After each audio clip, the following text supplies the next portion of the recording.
Hello everyone, I'm Kendra with Kendra Perry Nutrition. Am I on mute? Okay, so I don't know if I did this right. This is actually the first time I've scheduled a live video. And, well, first of all, I totally kind of forgot, and I was like having a shower, and then I was like, oh shoot, I got this video, and then I've just been kind of flailing around. But I couldn't really figure out how to start the live video that I scheduled. So I don't know if this is the right way to do it, but anyways, I am here because I wanted to talk a little bit about how to stay healthy while traveling. So I know this is really important to a lot of people because, you know, all my clients, like, you know, I put them on these, you know, somewhat restrictive diets and that sort of thing, and they say they can't stick with it while they're away from home. And it can be tricky, but it can be done. And I actually just made a pretty big move. I just moved to New Zealand, so I am in New Zealand right now. I'm just kind of getting settled. I'm still pretty jet lagged. My internal clock has no idea what the hell is going on. I just came from like the heat of summer and like 30-degree heat, and now it's fall out there and it's cold, and we have to keep, you know, the wood stuff going to keep warm. So it's just, you know, it's a little bit different. But I wanted to talk about some of the things that I did while I was traveling, like on the plane and in the airports, to stay healthy, because it is totally possible. You can stay healthy while traveling. It just requires a little bit of preparation and a little bit of knowledge of what you can and can't do when you're traveling through airports. Okay, so it was a pretty big trip for me. So, you know, it's not too bad if it's just like a quick trip, right? If you're just like, you know, driving to the airport and getting on a few hours flight. It's not a big deal, but it does become a little trickier when you're, you know, you have multiple connections and you're spending possibly 30 hours traveling. And that was the case with me. So I started in Kelowna, and I took a flight, which was a quick flight, about an hour to the Vancouver airport. And then from the Vancouver airport, I flew to Auckland. So that was it was about a 13.5-hour flight. And then from Auckland, I had an hour-and-a-half layover to Christchurch. And that was actually the hardest part of the trip. I actually found everything pretty easy, but the layover in Auckland, my flight got canceled because of heavy fog, and then I had to go, you know, pick up my baggage and recheck it. And I have my mountain bikes. I have this like massive box that I'm trying to like push around the airport with two other massive bags, and it's just like wall-to-wall people because a bunch of flights got canceled, and I was just like in this line, and then I was in that line, and I finally got another flight and got my bags checked again, and then that flight got delayed because the other flight came in late. And then we sat in the runway for a while because a few people who were supposed to be on the flight didn't show up for the flight, but their baggage was on board, so we had to like offload all their baggage. I was just like, oh my god. So it was kind of a long trip, but I did manage to stay pretty healthy. So I wanted to talk a little bit about the things I did. So the first thing I did was I pre-ordered my meal, and I pre-ordered a specialty meal. So, you know, airport meals or plane meals, no matter what you do, are gross. And, you know, they're the lowest quality of the food. So, yeah, I mean, regardless of whether you special order a meal or not, like it's still going to be kind of crappy. But anyways, I pre-ordered my gluten intolerant meal. So I at least got that. So I managed to get a gluten intolerant meal. They also have, you know, vegetarian meals, you know, which I probably would have gone for like a gluten-free vegetarian because I'm a little weirded out by the meat that they serve you on the plane. But, you know, it was pretty much like either you're gluten intolerant or you're like lacto vegetarian, and I didn't want to chance it with gluten because I'm pretty sensitive. So I pre-ordered my meal. But then what I also did was I came well prepared with lots of snacks and meals to bring, because I really just wanted that meal on the plane to be kind of more of a backup meal. I didn't really want to rely on it because I knew it wasn't going to be nutritious or good for me, and it probably has all kinds of weird stuff in it. So what a lot of people don't know is you can actually travel with food. You can travel with pretty much any amount of food. It's not a big deal. Like if you're dealing with domestic flights, bring whatever you want. You know, going to New Zealand, obviously, you know, you're not supposed to bring in fruits and vegetables and meat. That's like a big thing, but I just left it all on the plane. Like I pretty much tried to finish everything, and everything I didn't finish, I I just left it on the plane. And so you can totally do that. And a lot of people don't know that. Honestly, like I think when I travel, I'm the only person I see with snacks and food. And I have my carry-on just completely stacked with it. You know, I think this time, you know, I brought tons of meat sticks, like the good kind, lots of meat sticks in there. I brought some Lara bars. I had some dried mango. I had some nuts and seeds. And I cooked up some veggies. So I had some cooked veggies in containers in there. And I just, like, half my carry-on was basically food. So that's really great. Like, and you can kind of bring it anywhere, like as long as where you're going, you're staying in the airport. As soon as you have to go through the customs and they check your bag for that sort of thing, that's when you kind of got to get rid of it. But you can kind of make it work for a really long time, while traveling, as long as you're not, you know, going through customs. So, you know, I had all my snacks and, you know, that's a really good way to just avoid some of the nasty airport food. Because especially if you're someone who has a lot of food sensitivities, if you're sensitive to gluten, especially gluten, actually, it's really hard to find something because even the Asian places, I mean, they're using a lot of soy sauce. You know, it's kind of hidden in everything. So, and then, you know, on top of it, like airport food is super low quality. It's high GMO. You know, it's just not very good. And I remember before I used to do this, when I would just sort of try to eat whatever I could, like I just would feel gross. So packing lots of snacks is a really good way to go about things, even when it's just a road trip, right? A lot of people get overwhelmed when they're on a road trip.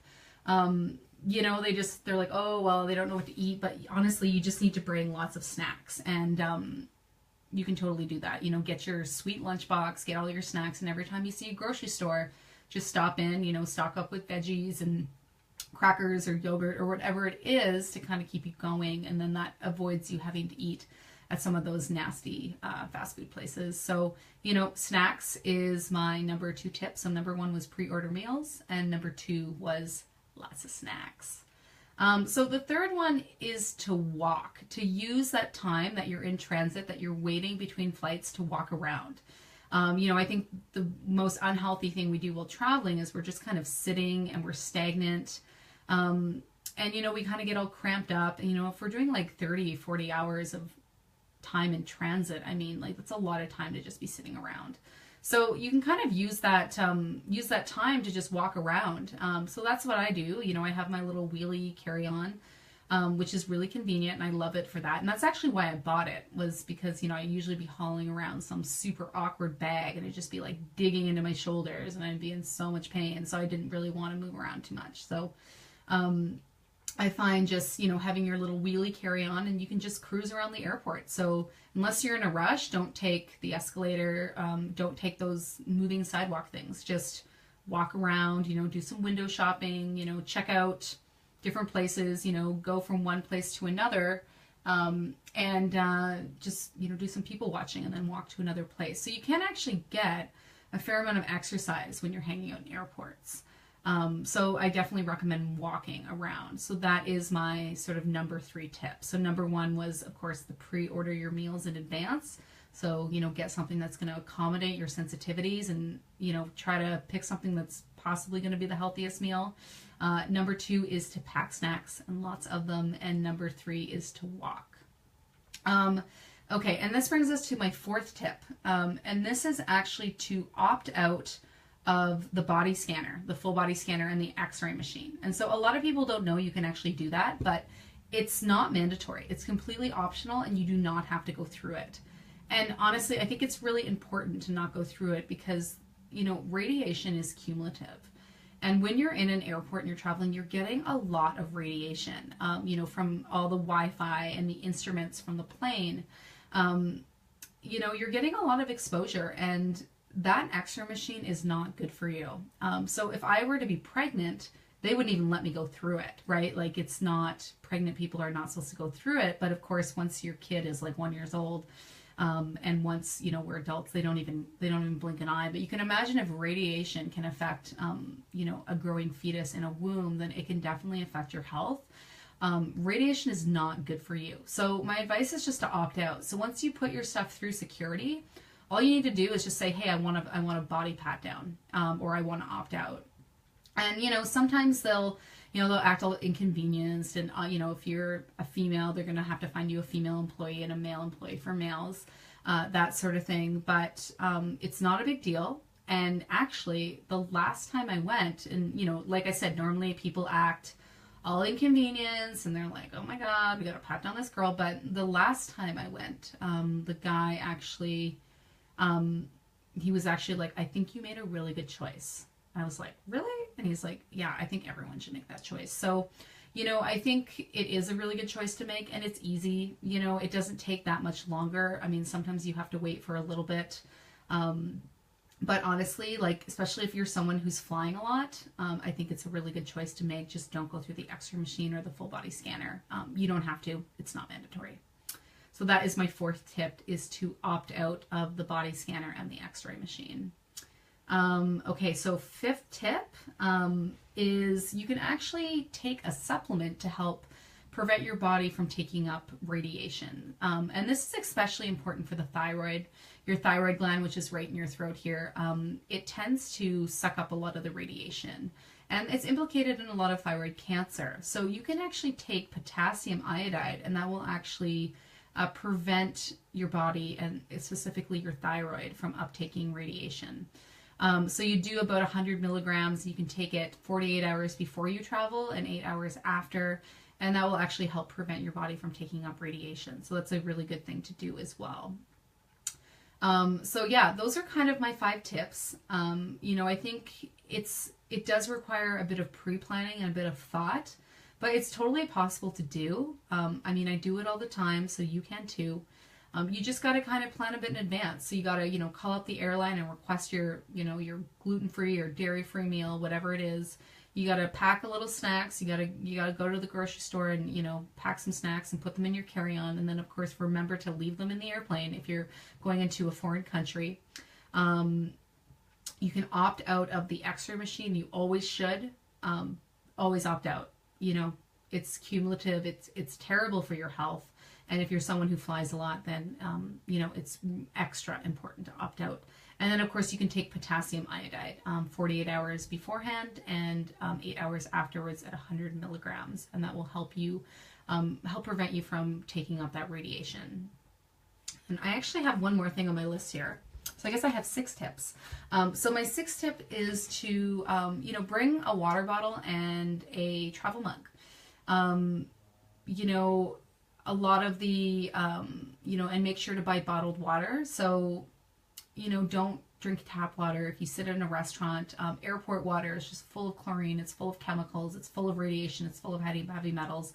So definitely, you know, you have lots of options for spring water at an airport. So choose that spring water. I think the plastic from the water bottle is way less harmful than everything you're going to get from tap water at an airport. And then bringing that travel mug is really important too, because, you know, you may want to get some tea or some coffee while you're traveling. And, you know, using those plastic mugs, I mean, you're just drinking plastic. You're drinking chemicals. You're drinking synthetic estrogen. It's not good for you. It's not good for the environment. And then on the plane, you know, they're pouring all your liquids and, you know, juices and water and coffee into plastic cups and mugs. So just, you know, bring your travel mug, and that's really going to prevent additional chemical and toxic exposure, which is awesome. And it's also going to help the environment, right? You can imagine how much waste you get on a plane. I mean, every snack is in a little plastic container, and then, you know, we're getting like a new plastic container or cup every time we order something. So, you know, just a way to be a little environmentally friendly as well. So those are my 5 tips, I guess 6 tips. For staying healthy while traveling. You can totally do it. You just need to pack snacks. You know, if you're on a road trip, you can kind of follow the same rules. Get your cool little lunchbox and just stock it. Every time you pass the grocery store, just stock it with things and just do your best. And, you know, you can totally do it, and you don't have to feel like crap every time you get off the plane or you finish traveling, because that's how I used to feel. And now I generally feel pretty good because I tried my best to take care of myself while traveling. All right. So yeah, I guess that's all I got for today. I hope you guys got some information out of that. And I'm going to be trying to go live every week. So I'm going to be scheduling a live event every, I'm guessing, what day is it? I think it's, I'm so confused. So I'm a day ahead in I'm a day ahead of New Zealand. So today is Thursday in North America. So yeah, so Thursday. So I'm going to be doing this every Thursday at about the same time. So it's about 2 o'clock here for me now. So it's 1 o'clock here for me. I'm so confused. I have no idea what's going on. So it's 1 o'clock for me here now. That means it's 6 p.m. on Thursday in North America. So I'm going to be trying to do it at that time.